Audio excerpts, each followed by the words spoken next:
2월 28일 금요일 새벽에 주시는 하나님의 말씀은 창세기 35장 23절에서 36장 8절까지의 말씀입니다.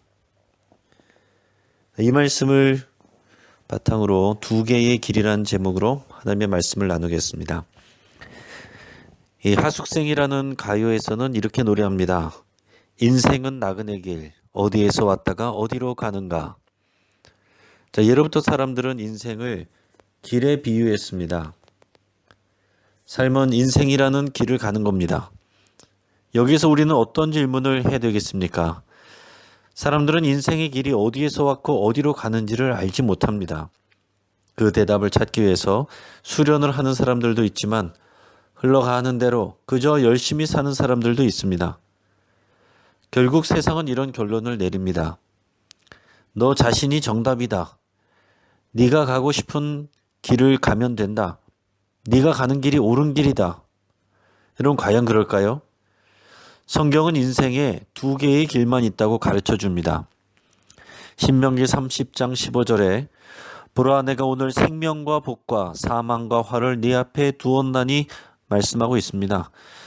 생명의 길과 사망의 길, 두 가지의 길이 있다라는 것입니다. 생명을 선택하면 복이 따라가고 사망의 길을 가면 화가 따른다는 겁니다.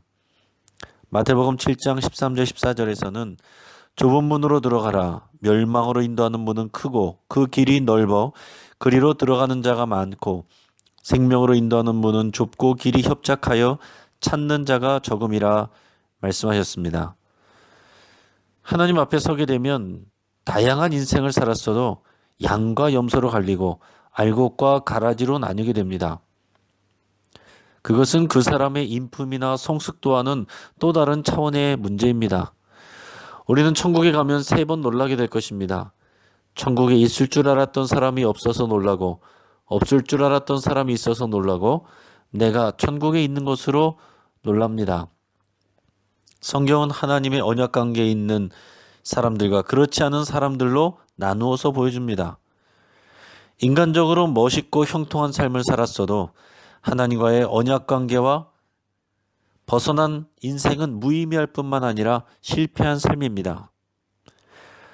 반대로 인생은 뚜렷하게 성취한 것은 없을지라도 하나님과의 언약 관계 안에 있는 인생은 성공한 삶입니다. 자, 본문은 야곱의 아들들과 에서의 자손들을 구별하여 보여줍니다. 라헬이 베냐민을 낳음으로써 야곱은 12명의 아들을 얻게 되었고 또 이스라엘의 12지파로 가는 준비가 되었습니다. 오늘 본문 창세기 35장 23절에서 26절까지의 말씀을 읽겠습니다. 야곱의 아들은 12이라. 레아의 아들들은 야곱의 장자 르우벤과 그 다음 시므온과 레위와 유다와 이사갈과 스불론이요. 라헬의 아들들은 요셉과 베냐민이며 라헬의 여종 빌하의 아들들은 단과 납달리요.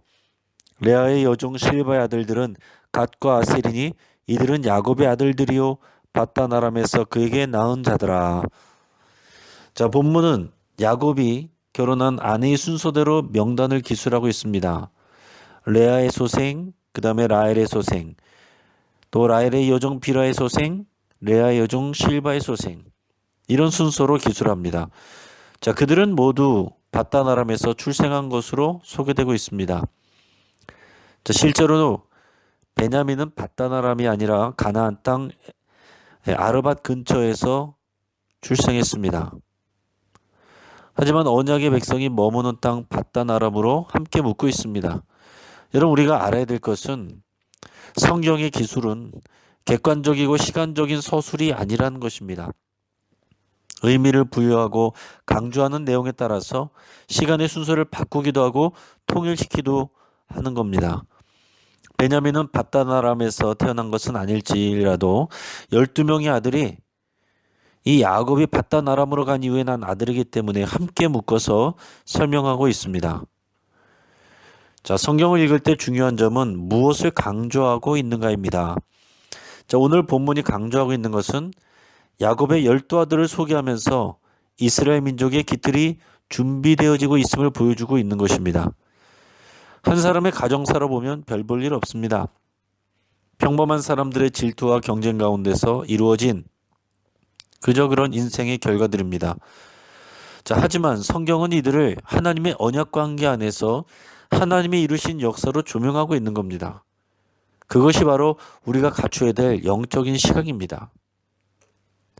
자, 다음에는 에서의 자손을 보여주고 있습니다. 창세기 36장 1절에서 8절까지의 말씀입니다. 에서 곧 에돔의 족보는 이러하니라. 에서가 가나안 여인 중 헷 족 엘론의 딸 아다와 히위족 속 시브온의 딸인 아나의 딸 오홀리바마를 자기 아내로 맞이하고 또 이스마엘의 딸 느바요스의 누이 바스맛을 맞이하였더니 아다는 엘리바스를 에서에게 낳았고 바스맛은 루엘을 낳았고 오홀리바마는 여우스와 얄람과 고라를 낳았으니 이들은 에서의 아들들이요 가나안 땅에서 그에게 태어난 자들이더라. 에서가 자기 아내들과 자기 자녀들과 자기 집의 모든 사람과 자기의 가축과 자기의 모든 짐승과 자기가 가나안 땅에서 모은 모든 재물을 이끌고 그의 동생 야곱을 떠나 다른 곳으로 갔으니 두 사람의 소유가 풍부하여 함께 거주할 수 없음이러라. 그들이 거주하는 땅이 그들의 가축으로 말미암아 그들을 용납할 수 없었더라. 이에 에서 곧 에돔이 세일산에 거주하니라. 자, 야곱은 딸 디나의 사건 때에 히위족 속과 통혼함으로 인해서 경제적 부강함을 누릴 수 있었습니다. 하지만 야곱은 이를 거절했죠. 반대로 에서는 가나안 여인들과 결혼하여 자녀들을 낳았습니다. 에서는 통이 크고 남성다운 매력을 가진 사람입니다. 자, 돌아온 야곱과 함께 지내기에는 그들의 식소들과 가축들이 많았기에 그들은 헤어지기로 합니다. 에서는 자기 아내들과 자녀들과 그 집의 모든 사람들과 가축과 재물을 다 모아서 동생 야곱을 떠나 다른 곳으로 갔습니다. 자, 에서가 형이기 때문에 굳이 그럴 필요가 없었지만 에서는 통 크게도 자신이 다른 곳으로 떠납니다. 세일산 일대로 이동하는 에서는 일반적으로 볼 때 야곱보다 매력이 많은 사람입니다.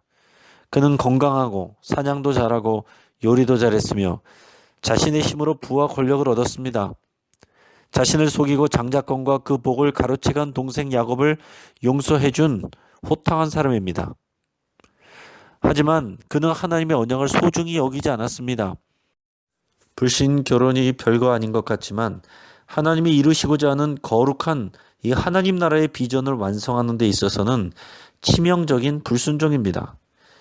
비록 야곱보다 더 오랜 시간 동안 약속의 땅에 머물러 있었지만 믿음이 없는 그에게 그 땅은 특별한 의미가 없습니다.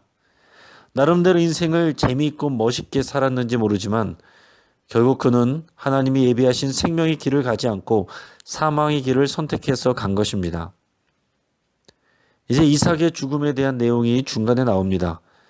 자, 이 100세일 때 자신의 죽음을 예감하고 에서에게 축복을 몰아주려고 하다가 야곱의 속임수에 당한 이삭은 그 이후로 80년을 더 살고 184에 하나님의 부르심을 받았습니다.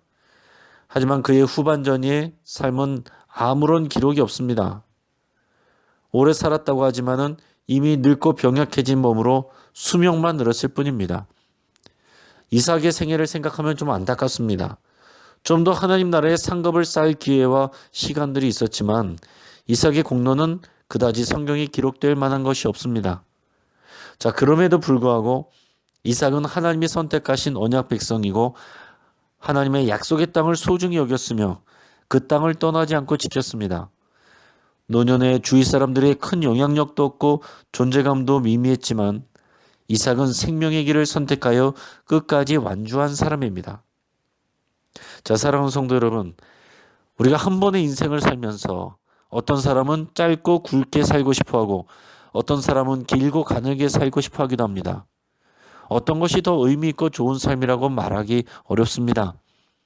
일반적으로 이 땅에서 얼마나 많은 소유를 가졌느냐, 얼마나 많은 사람들에게 영향력을 미쳤느냐, 얼마나 대단한 일을 성취했느냐 하는 것으로 사람의 인생을 평가할 겁니다.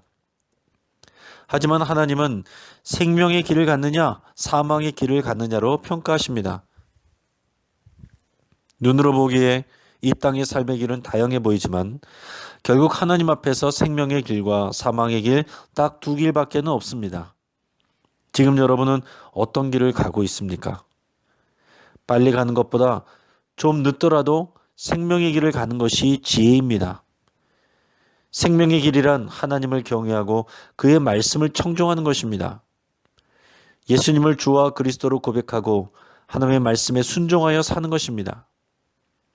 이 설교를 귀담아 듣는 사람들은 생명의 길을 벗어나지 않고 완주하기를 주의 이름으로 축복합니다.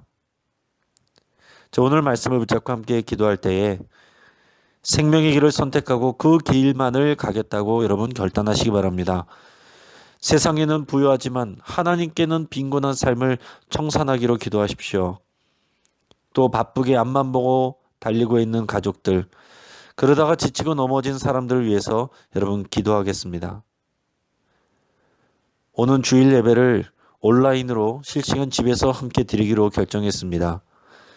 우리가 지역사회를 배려하고 보호하는 차원에서 함께 마음을 모으고 믿음으로 예배할 수 있도록 위해서 같이 기도해 주시기 바랍니다. 오늘 교회 방역을 합니다. 건물이 깨끗해진과 동시에 성도들의 마음과 영혼이 깨끗해지는 사순절이 될 수 있도록 함께 기도하겠습니다. 또 신천지뿐만이 아니라 일반 기성교회들이 지금 전염병의 통로가 되고 있습니다. 사회에 피해를 주는 교회가 아니라 생명을 주는 교회가 될 수 있도록 우리 한국교회를 위해서 함께 기도하겠습니다. 마지막으로 이 신천지에 빠진 수십만 명의 영혼들이 허상을 깨닫고 진리 앞으로 돌아올 수 있기를 위해서 여러분 간절히 기도할 수 있기를 바랍니다.